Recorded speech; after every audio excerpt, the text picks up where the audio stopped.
આર્થિક સંકળામણને લીધે હવે દરેક સમાજને ધીમે ધીમે એવું લાગવા માંડ્યું છે કે આ પરંપરાગત જે રીત રિવાજો છે તેની અંદર બદલાવ લાવવો જોઈએ. ખાલી દેખાદેખીના જે અમુક રીત રિવાજો છે તેને લીધે ધીમે ધીમે સમાજ ઘસાતો જાય છે, સમાજ એની અંદર ધોવાતો જાય છે.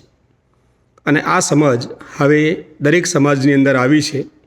એટલે સમાજના મોભીઓ, સમાજના આગેવાનો ભેગા થઈને નવા નવા બંધારણો બનાવે છે, બંધારણો ઘડે છે, સમાજ માટેના નીતિ નિયમો નક્કી થાય છે, મિટિંગો ભરાય છે, ક્યારેક તો સોગંદો પણ ખવાય છે.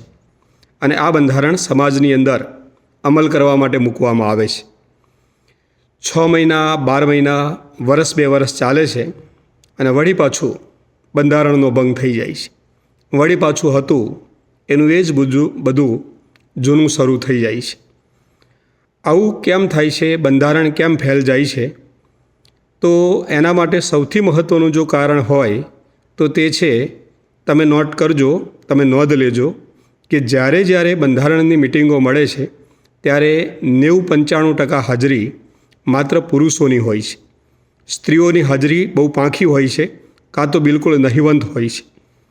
અને આ પુરુષો ભેગા થઈને જે બંધારણ મળે છે, મૂછે તાવ દઈને હાકલા પડકારા સાથે બંધારણના નિયમો બનાવે છે.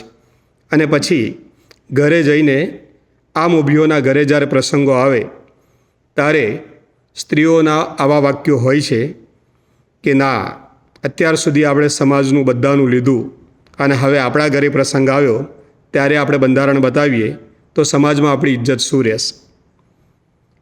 ઘરનો મોભી આ બધા વાક્યો સાંભળીને લાચાર થઈ જાય છે. સ્ત્રીના વાક્યો હોય છે, મારી તો એકની એક બેન છે, એના ઘરે તો મારે કરવું જ પડે, આની અંદર તમને સમજ ના પડે. 7 બહુના ખોટ જેવો મારો આ એક ભાઈ છે, મારે ક્યાં 5-7 ભાઈઓ છે અને એના ઘરે ટાણું આવ્યું, એને ઘેર તો આ પહેલું કે છેલ્લું એક જ ટાણું છે. એની અંદર તો મારે બંધારણના નિયમો ના જ બતાવાય, તમને આની અંદર બિલકુલ સમજ ના પડે, તમે તો ચૂપ જ રહેજો. અને ત્યારે એ બંધારણ ત્યાં આગળ રફે દફે થઈ જાય છે. એ બંધારણના નિયમો ત્યાં આગળ દમ તોડી દે છે. તો પછી આનો રસ્તો શું? તો પછી આનો ઉકેલ શું?